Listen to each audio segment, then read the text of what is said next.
পায়েল সোম কিচেনে আপনাদের সকলকেই স্বাগত। আজকে আমি আপনাদের সাথে শেয়ার করব কিভাবে একেবারে দোকানের মতো পেঁয়াজি তৈরি করবেন।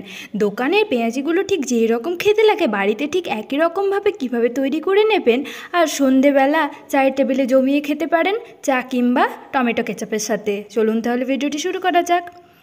পেঁয়াজি বানানোর জন্য আমি একটা বোলের মধ্যে নিয়ে নেব 5টা মিডিয়াম সাইজের পেঁয়াজকে ঠিক একটু লম্বা লম্বা করে পাতলা পাতলা করে কুচি করে রেখেছি, ধুয়ে পরিষ্কার করে রেখেছি। এবার এর মধ্যে দিয়ে দেব 5 টেবিল স্পুন বেসন, নুন দিয়ে দেব স্বাদ মতো, হলুদ গুঁড়ো দিয়ে দেবো 1/2 টিস্পুন, লাল লঙ্কার গুঁড়ো দিয়ে দেব 1/4 টিস্পুন,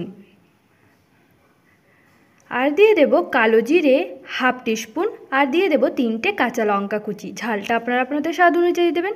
এবার পেঁয়াজটাকে বেসনের সাথে খুব ভালো করে মেখে নিতে হবে।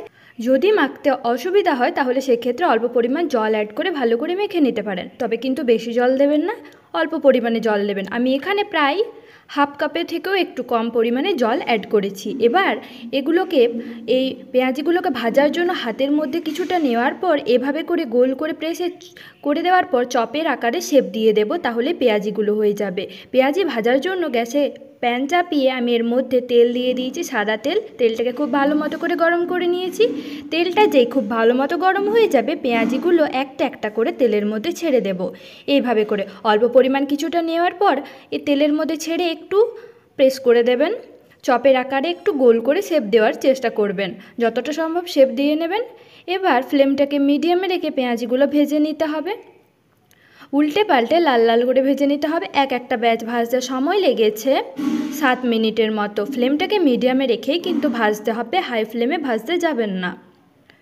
এভাবে করে একটা ব্যাচ ভাজা হয়ে গেলে উঠিয়ে বাকিগুলো ঠিক একই রকম পদ্ধতিতে ভেজে নেব। তৈরি হয়ে গেল দোকানের মতো পেঁয়াজি। ভিডিওটি ভালো হয়ে থাকলে অবশ্যই লাইক শেয়ার কমেন্ট করতে ভুলবেন না, আর আমার চ্যানেলে নতুন হয়ে থাকলে অবশ্যই আমার চ্যানেলটি সাবস্ক্রাইব করে পাশে থাকা বেল আইকন প্রেস করতে একদমই ভুলবেন না, যাতে সবার আগে নোটিফিকেশন আপনাদের মোবাইলে চলে যায়। ধন্যবাদ।